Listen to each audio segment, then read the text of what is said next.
avec bonheur les personnes qui m'ont accompagnée tout au long de ma carrière de traductrice. Je tiens d'abord à remercier notre hôte, M. Ed Cronenberg, ambassadeur des Pays-Bas, qui nous accueille dans ses locaux de l'atelier néerlandais. J'aurais bien remercié M. Philippe Davé, délégué général du gouvernement flamand, mais il va peut-être arriver plus tard. Je remercie également le jury du prix des Phares du Nord, qui s'est penché si attentivement sur mon travail. Je suis d'autant plus touchée et fière de recevoir ce prix, car il est le seul en France, à ma connaissance, pour lequel le jury examine les moyens mis en œuvre par le traducteur pour passer du néerlandais au français. L'observation n'a donc pas seulement porté sur la fluidité et la lisibilité du texte d'arrivée. Les autres prix de traduction que j'ai reçus s'intéressaient surtout aux résultats obtenus en français. Ce prix me touche aussi car il récompense d'une certaine manière des années d'efforts pour maîtriser une langue, somme toute, très étrangère. Car comment peut-on parler cette langue que mes enfants appellent par taquinerie et par tendresse le fluc de fluc? Nous baignons dans un monde prétendument pluriculturel, mais nous ignorons ne serait-ce que la sonorité des langues parlées chez nos voisins. J'ai choisi d'apprendre le néerlandais par affinité, à l'adolescence, attirée par ce que les Pays-Bas avaient à mes yeux de libre, de moderne, de différent. Il est impossible à Paris, et même en France, je crois, de suivre des cours de néerlandais en primaire et dans le secondaire. Et à Paris, on ne peut apprendre le néerlandais à l'université qu'à l'appui d'une langue dite principale, comme l'allemand. J'ai eu la chance que l'école d'interprètes et de traducteurs accepte encore, à l'époque où je l'ai fréquenté, le néerlandais en deuxième langue étrangère. La section a fermé juste après mon diplôme. Nous étions trop peu nombreux. La section n'était pas rentable. Certains représentants de l'époque où j'ai balbutié mes premiers mots de néerlandais sont présents dans la salle.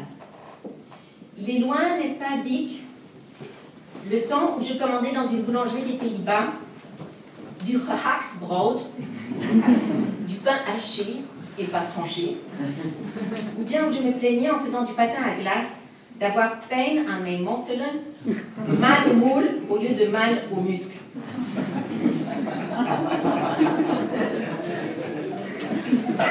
Je dois à Doreen Kaweiser pour avoir suivi ses excellents cours de langue dans les locaux de ce qui était à l'époque l'Institut néerlandais, et c'est là que nous nous trouvons actuellement. Je dois donc à Doreen de m'avoir familiarisé non seulement avec les subtilités du néerlandais, mais avec les finesses de la société et de la politique néerlandaise. Merci du fond du cœur. Quant à Corinne Holleman, excellente traductrice, également vers le français, qui n'est pas sa langue maternelle, elle est ici présente aussi. Elle m'a appris à l'école d'interprète et de traducteur à faire de belles acrobaties. Merci. Je remercie aussi mes fidèles conseillers, dont mon amie Edith van der Meyl, qui m'ont apporté leur aide précieuse pour décortiquer les textes néerlandais que je traduisais. J'en profite aussi pour exprimer toute mon affection à une fidèle lectrice de toutes mes traductions, ma chère tante Michel ici présente, et pour saluer ma famille et mes amis qui ont toujours été d'un grand soutien et réconfort et avec qui je suis heureuse de partager ce moment. Bien entendu, je tiens à remercier l'auteur du roman, pour lequel j'ai reçu ce prix, Herman Koch, qui a la gentillesse de venir. Herman, vous me portez chance. Nous avons déjà remporté un prix ensemble pour votre roman Le Dîner, et voici que j'en remporte un autre pour Villa avec piscine. Je viens de terminer la traduction d'un autre de vos livres, cher Monsieur M, qui va bientôt paraître. Qui sait, je vais peut-être gagner un prix pour ce roman-là aussi.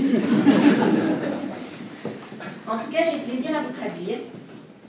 Vous traitez de sujets actuels, qui dérangent, avec un style très percutant qui a bousculé ma manière de traduire.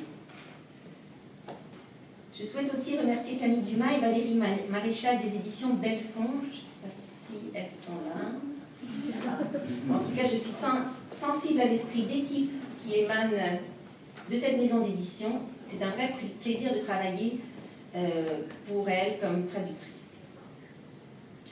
Le prix des Femmes du Nord me décernait à un moment charnière pour mon métier de traducteur.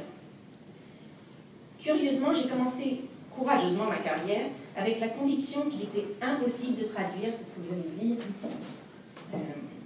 Monsieur Cronenberg, c'est impossible. J'ai vécu mes premières traductions avec un sentiment d'angoisse. J'avais un souci d'exactitude, d'exhaustivité, et l'impression que lorsque je trouvais de quoi colmater une brèche, qu'est-ce qui se passait?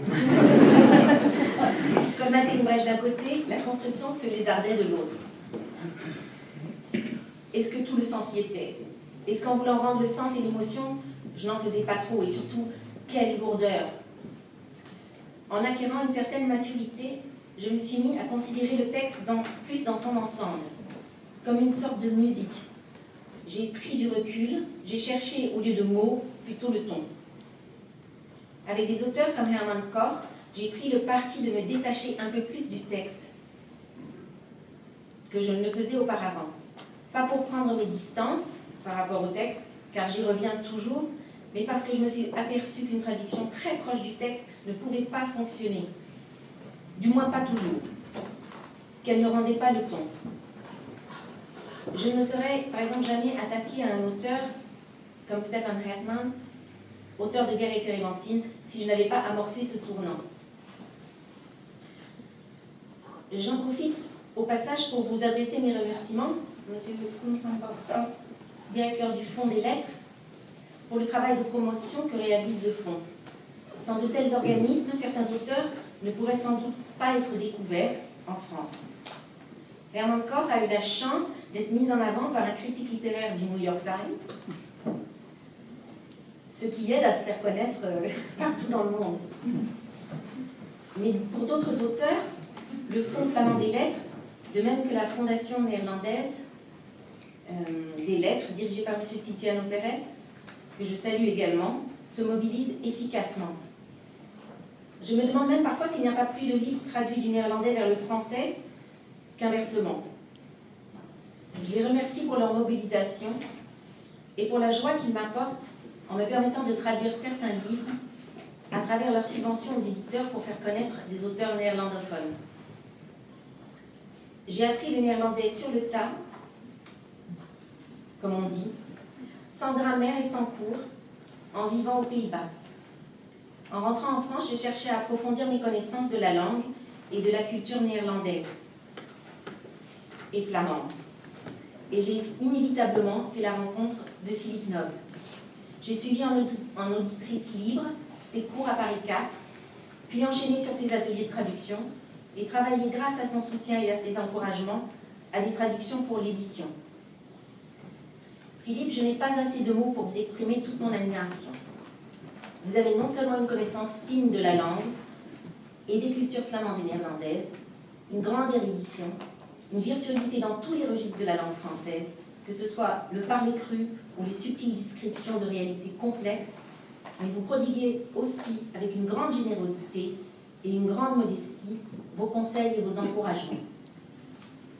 Je me souviens d'un dîner où je vous avouais avec découragement que j'avais constaté avec consternation qu'il était finalement totalement impossible de s'effacer devant l'auteur et qu'on ne pouvait s'empêcher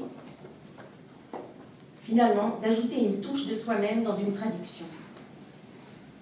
Vous m'avez dit alors que cela n'avait aucune importance, que dans le cas de certains traducteurs, c'est justement ce qui fait passer le livre dans l'autre langue.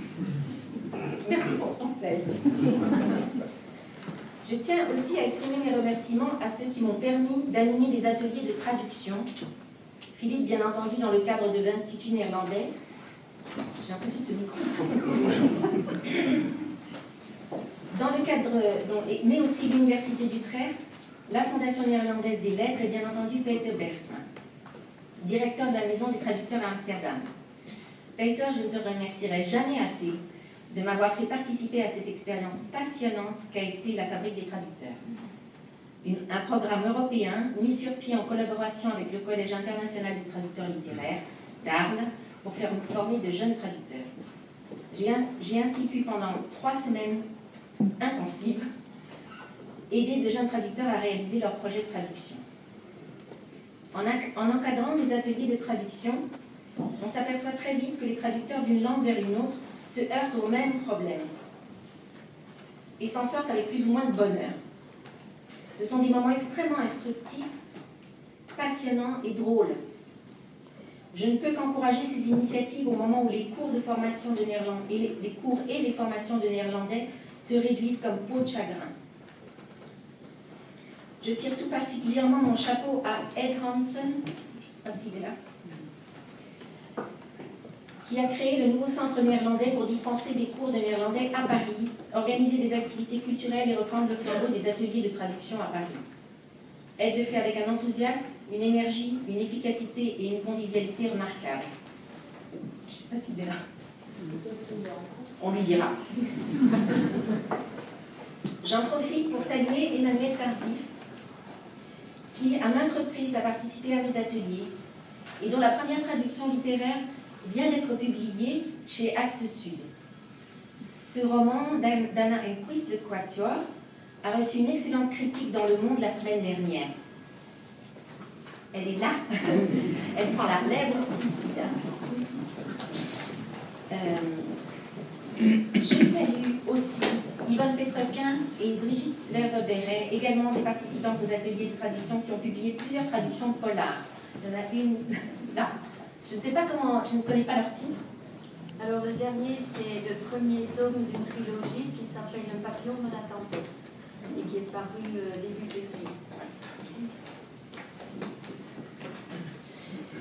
Et je salue aussi Vincent Folliet, je ne sais pas s'il est là, dont les traductions de livres pour enfants sont très appréciées. Je tiens pour terminer à remercier mes enfants, Marie, Étienne et Lucie.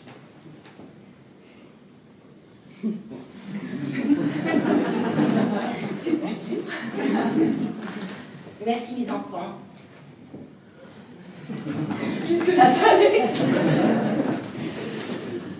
Merci mes enfants pour m'avoir éduquée.